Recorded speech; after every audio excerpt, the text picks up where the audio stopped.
정철이라는 카피라이터의 쉼표라는 짧은 글이 있습니다. 쉼표는 숫자 9를 닮았다. 1에서 9까지 열심히 달려왔다면 10으로 넘어가기 전에 잠시 쉬어가라는 뜻이다.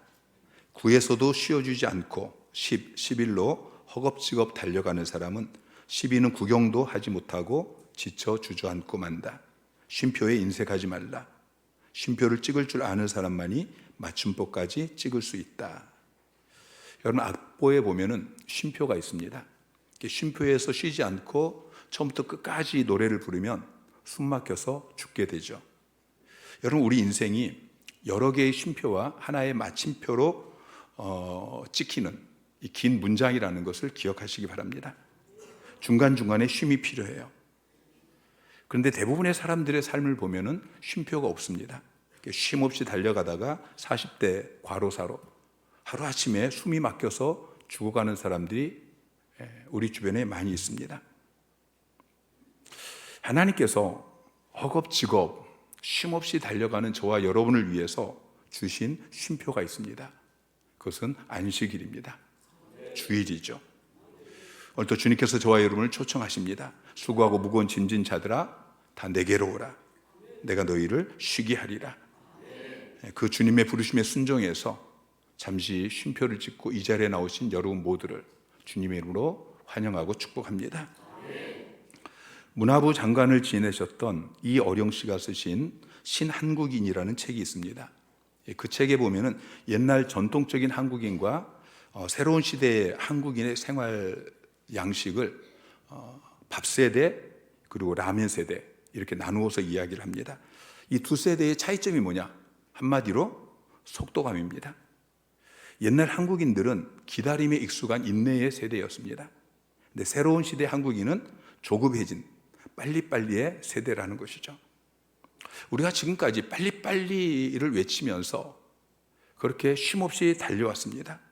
주말도 없고 공휴일도 없고 낮에만 아니라 밤에도 야근하면서 그렇게 정신없이 달려왔습니다. 그렇게 정신없이 살다 보니까 돈은 좀 벌었습니다.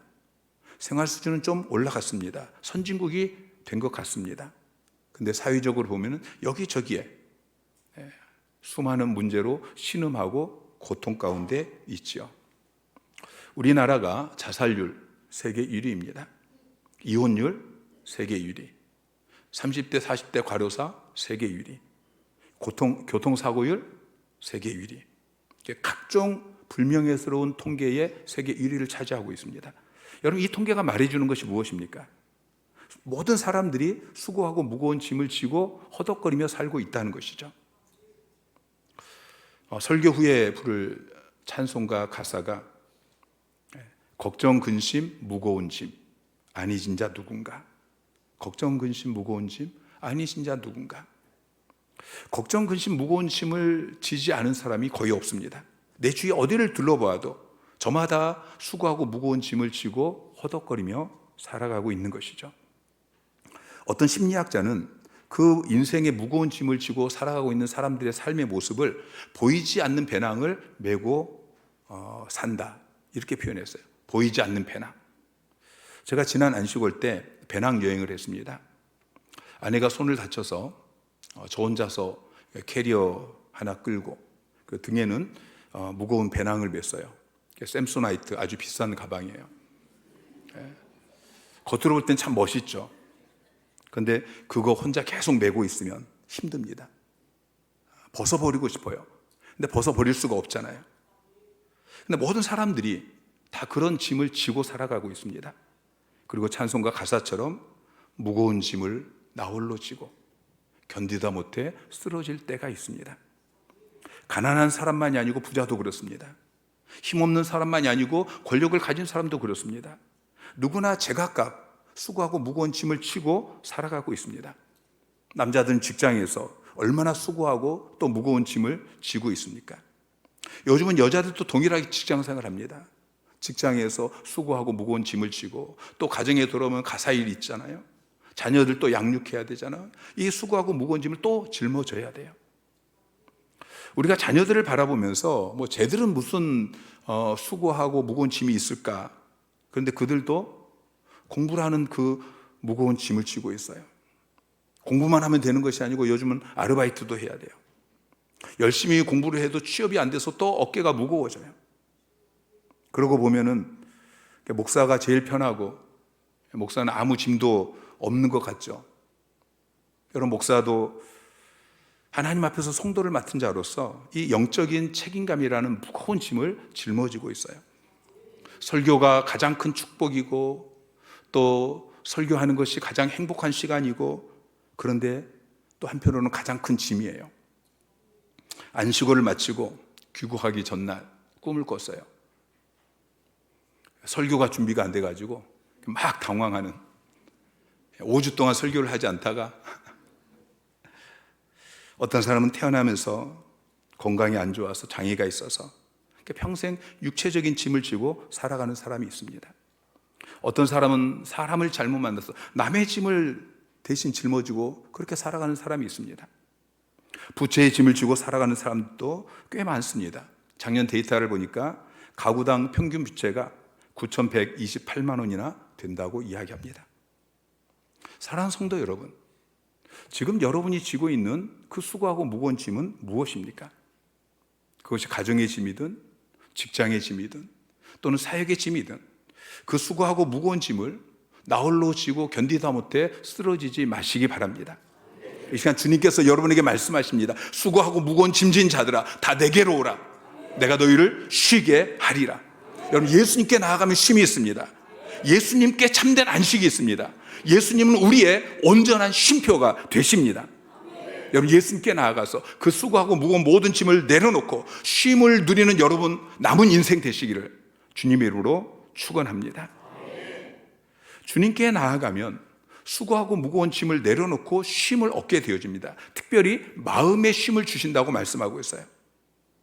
솔로몬은 한 나라의 왕이었습니다. 솔로몬은 권력, 부귀, 또 지혜, 모든 것을 다 소유했습니다. 여러분, 얼마나 부럽습니까? 근데 그의 고백이 전도서 2장 23절에 보니까 일평생에 근심하며 수고하는 것이 슬픔뿐이라. 그의 마음이 밤에도 쉬지 못하나니 이것도 헛되도다. 일평생 근심하고 수고한다고 고백해요. 마음이 밤에도 쉬지 못한다라고 고백하고 있습니다. 유명한 영화 배우였던 마릴린 먼로가 이런 이야기를 했습니다.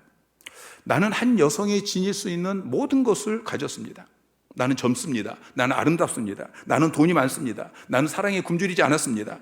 하루에도 수백 통 펜레터를 받고 있습니다. 나는 건강하고 부족한 것이 아무것도 없습니다.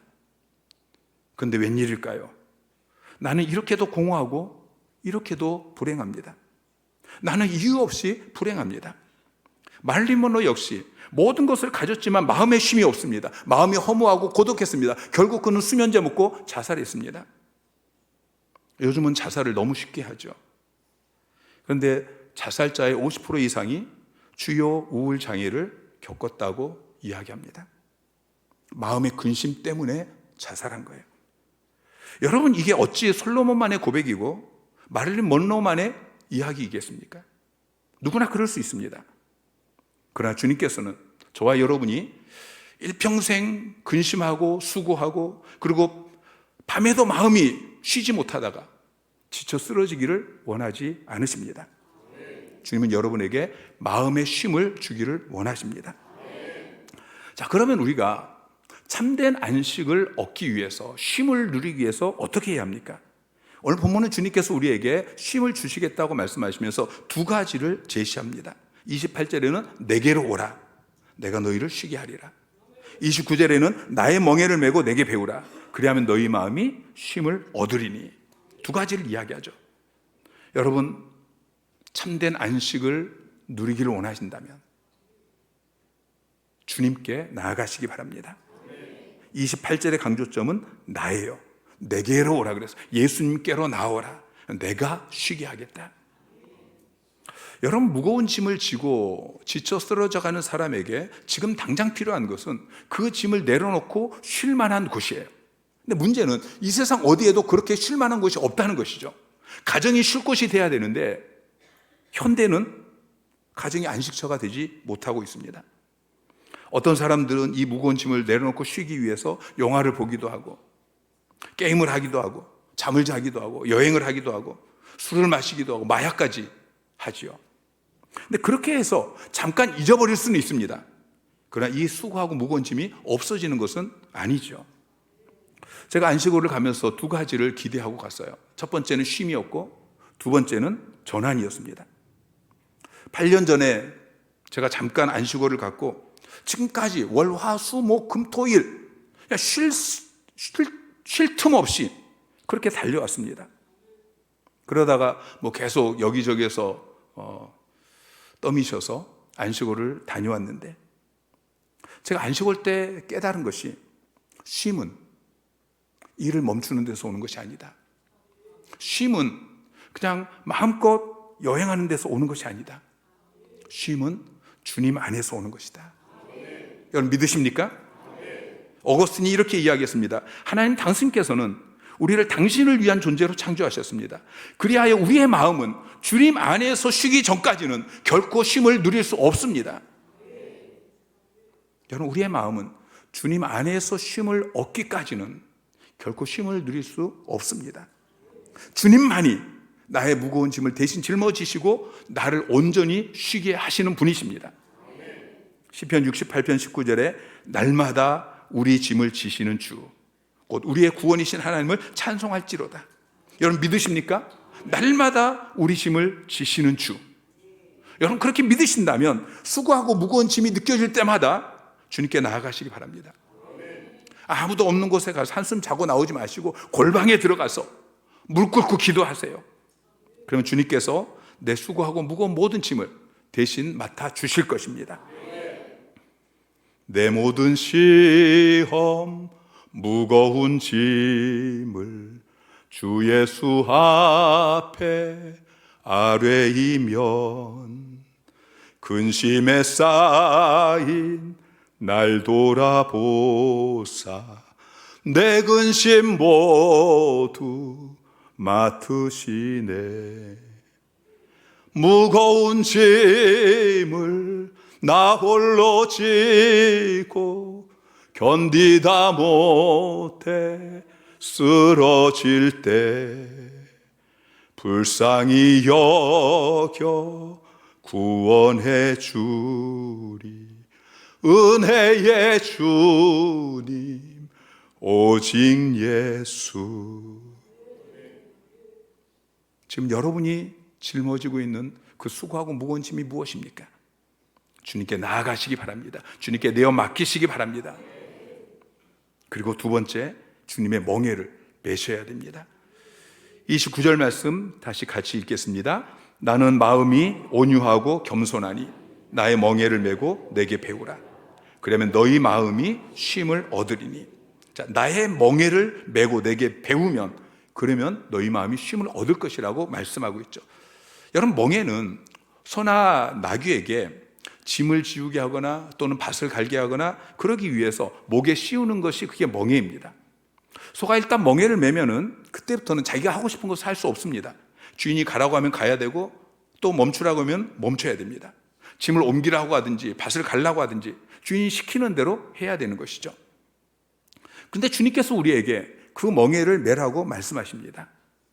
자, 주님의 멍에를 매라는 말의 의미는 주님을 주인으로 받아들이고 그리고 주님의 통치를 받으면서 주님이 말씀하시면 전적으로 순종하는 삶을 살라고 말씀하시는 것입니다. 유대의 문학에서 멍에가 어떤 의미로 쓰이냐면은 스승과 제자의 관계 속에서 스승의 가르침에 따라서 반드시 지켜야 될 의무와 책임, 이것을 멍에라고 이야기했어요. 나의 멍에를 메고 내게 배우라 그랬죠? 나의 멍에를 메고 짐을 날라라. 나의 멍에를 메고 밭을 갈아라. 그렇게 이야기하지 않고 나의 멍에를 메고 내게 배우라 라고 이야기한 것은 그런 유대 문학적인 그런 의미 속에서 이야기하고 있는 거예요. 주님의 제자가 되어서 주님의 가르침을 받으라는 말인 것이죠. 결국 주님께서 말씀하신 나의 멍에를 메고 내게 배우라, 이 말씀은 주님을 주인으로 고백하고 주님의 말씀을 배워서 그 말씀대로 살라는 의미인 것입니다.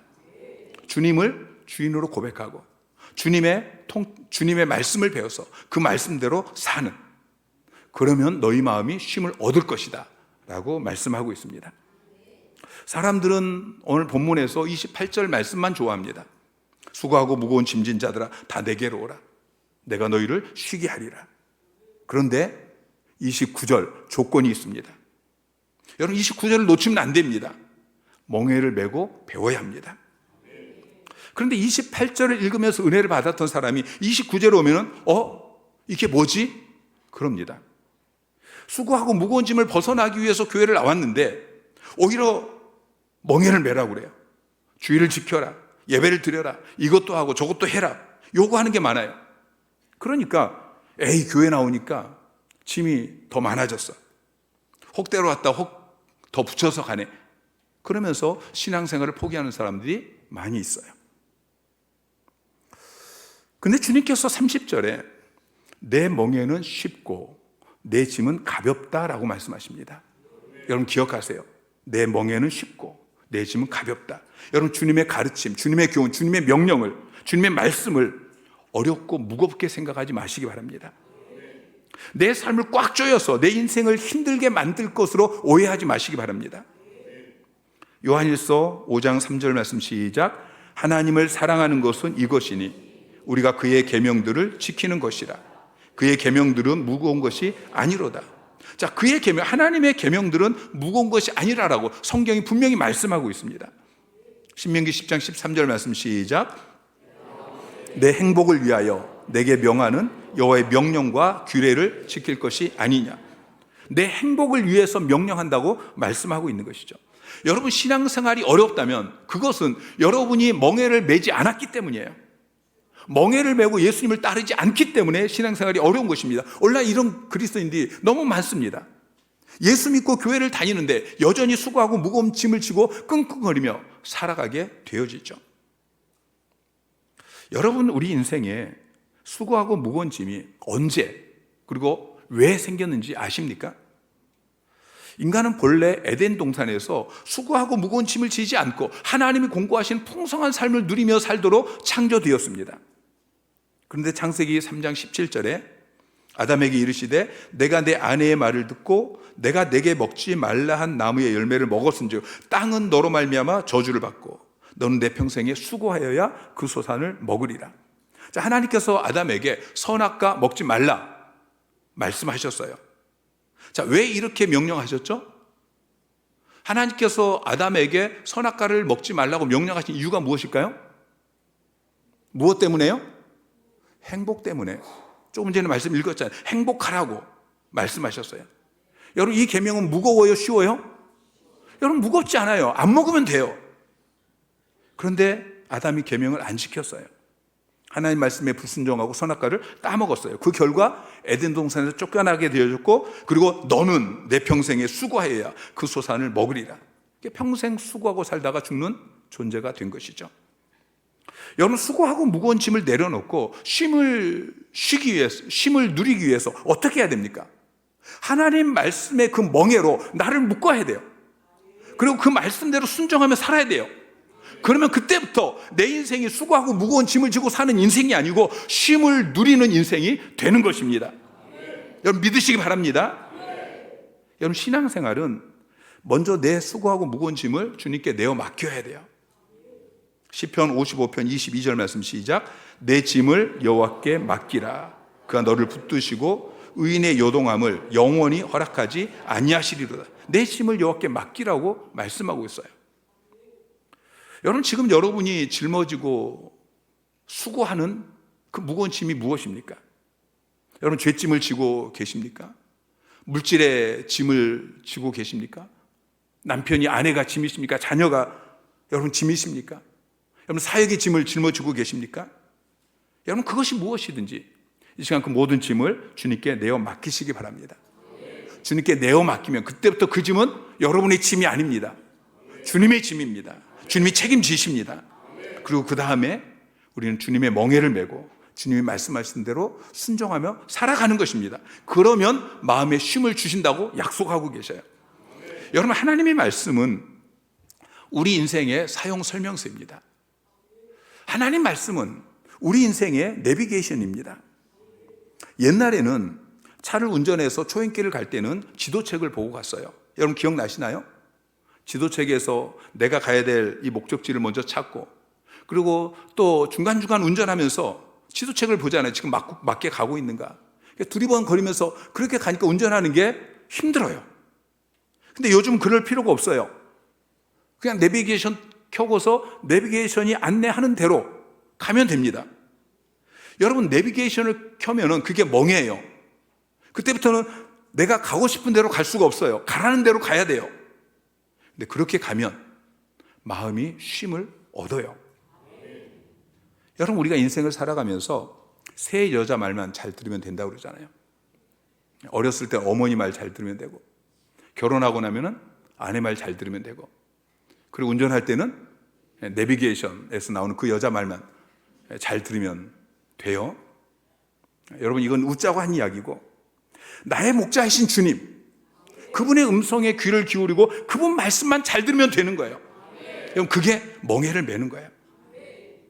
여러분, 마음이 쉼이 없는 사람들을 보면은 모든 것을 다 자기가 책임지려고 해요. 자기가 계획하고 자기가 하고, 거기에다가 완벽주의까지 있으면 그 사람은 강박증이 걸려요. 마음에 쉼이 없는 것이죠. 여러분, 나는 양과 같아요. 나는 연약한 존재이고 나는 부족한 존재이고, 목자이신 주님, 그분 바라보면서 그분의 음성에 귀를 기울이고 그분이 말씀하시면 그분께 모든 것을 내어 맡기고 그분의 말씀에 순종하면서 그렇게 살아가게 되어질 때 우리는 마음의 쉼을 얻게 되는 것입니다. 사랑하는 성도 여러분, 인생을 살아가면서 무거운 짐을 나홀로 지고 견디다 못해 지쳐 쓰러지지 마시기 바랍니다. 주님께 나아가세요. 무거운 짐을 주님께 내어 맡기세요. 그리고 주님의 멍에를 매세요. 주님 말씀에 순종하며 살아가시기 바랍니다. 그리고 주님이 주시는 쉼을 누리시기를 주님의 이름으로 축원합니다. 자, 쉬게 하리라 라고 약속하고 있는데, 헬라어 아나파우신이라는 단어를 번역했어요.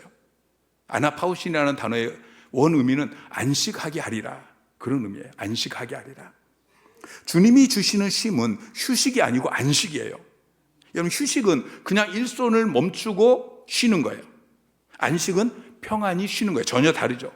주님께서 어떻게 말씀하십니까? 너희 마음이 쉼을 얻으리라. 안식을 주시겠다고 약속하고 있는 거예요. 핸드폰을 계속 쓰면은 배터리가 방전이 되어집니다. 그러면 쉬어야 되죠. 이때 쉼은 핸드폰을 그냥 놔두는 게 아니에요. 충전하는 것입니다. 휴식은 핸드폰 전원만 끄는 것이라고 하면은, 안식은 핸드폰을 충전하는 거예요. 월요일부터 금요일까지 열심히 일을 하다가 이제 토요일, 주일 일을 멈추고 잠을 자는 것, 이건 휴식입니다. 전원을 잠깐 내리는 것이죠. 그리고 월요일이 되면 전원을 다시 켜서 지난 금요일에 이미 소진되어진 그 상태에서 다시 한 주를 버텨야 됩니다. 그러다가 주말이 되면 다시 전원을 내리고 잠을 자죠. 여러분, 이런 삶을 계속 살다 보면 점점 고갈되어지고 언젠가는 결국 무너지게 되어 있어요. 40대 과로사로 픽픽 쓰러지는 것입니다. 여러분, 수고하고 무거운 짐진 자들에게 필요한 것은 휴식이 아니고 안식입니다. 핸드폰을 충전하는 것처럼 주님께 나아가서 재충전을 해야 되는 것이죠. 자, 주님이 주신 멍에 가운데 쉼과 관련된, 안식과 관련된 멍에가 무엇입니까? 안식과 관련되어진 말씀, 명령, 그것은 주일 성수입니다. 출애굽기 20장 8절에 안식일을 기억하여 거룩히 지키라. 10계명 중에서 네 번째 계명이죠. 안식일을 기억하여 거룩히 지키라고 명령하고 계셔요. 여러분, 주일 성수를 하면 내 삶이 묶이게 되어집니다. 주일에 일도 못하죠. 뭐 어디 놀러 가지도 못하죠. 멍해예요. 그런데 그 멍해를 매면 안식을 얻게 되어집니다. 마가복음 2장 27절 말씀 시작. 또 이르시되 안식일이 사람을 위하여 있는 것이요 사람이 안식일을 위하여 있는 것이 아니니. 자, 안식일이 사람을 위해 있는 것이다 라고 말씀하고 있어요.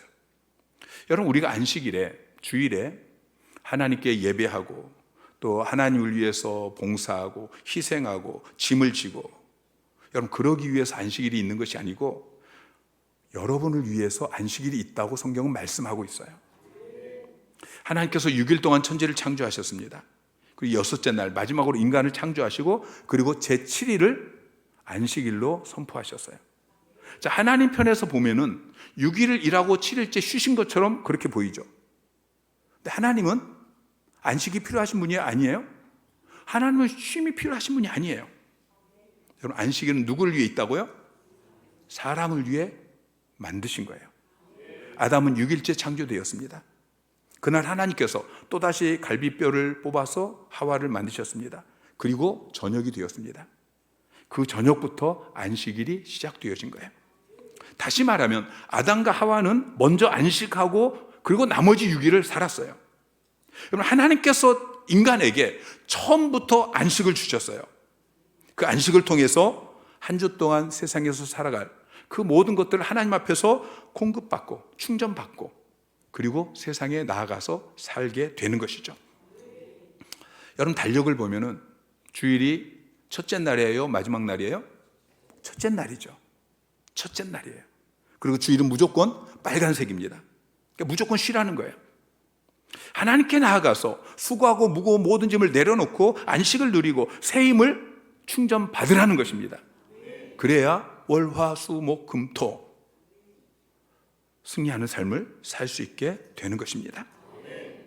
김성호 씨가 쓴 6일 약국합시다 라는 책이 있어요.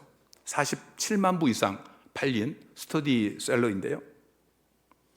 그분은 시골 가난한 목사의 아들로 태어났습니다. 경제적으로 어려웠습니다. 대학도 고학으로 다녔습니다. 유산을 물려받은 것이 없습니다. 그런데 한 가지 신앙의 유산을 물려받았습니다. 특별히 주일 성수 신앙, 이것을 믿음의 유산으로 아버지에게 물려받았습니다. 그분이 대학을 졸업하고 600만 원을 빚내서 4.5평짜리 약국을 개업합니다. 1년 만에 빚을 다 갚았어요. 10년 만에 200배의 매출을 올리게 되어집니다. 마산에서 6일 약국을 모르면 간첩이라고 할 정도로 유명하다고 그래요. 그 비결을 그 책에서 소개하고 있는데 가장 중요한 두 가지가, 하나는 친절이고 또 하나는 주일 성수예요. 약국 이름부터 6일 약국이에요. 6일만 문을 연다고 해서 6일 약국입니다. 그 뒤에도 영남산업, 메가스터디, 그렇게 사업을 크게 확장시켜 가게 되어집니다. 여러분, 먹고 살기 힘들기 때문에 주일날도 일해야 된다고 말하지 마십시오. 주일을 지키는 사람에게 하나님께서는 반드시 먹여주십니다. 하나님께서 인간을 만드실 때에 6일 동안 힘써 일하고 안식일은 쉬도록 창조하셨습니다. 여러분, 하나님의 창조 원리대로 사는 삶이 훨씬 더 능률적인 삶이라는 것을 기억하시기 바랍니다. 여러분 모두가 수고하고 무거운 그 모든 짐을 주님께 내어놓고 주님을 의지함으로, 그리고 주님의 멍에를 메고 살아가심으로 주님이 주시는 쉼을 누리며 사는 여러분 인생이 되시기를 주님의 이름으로 축원합니다.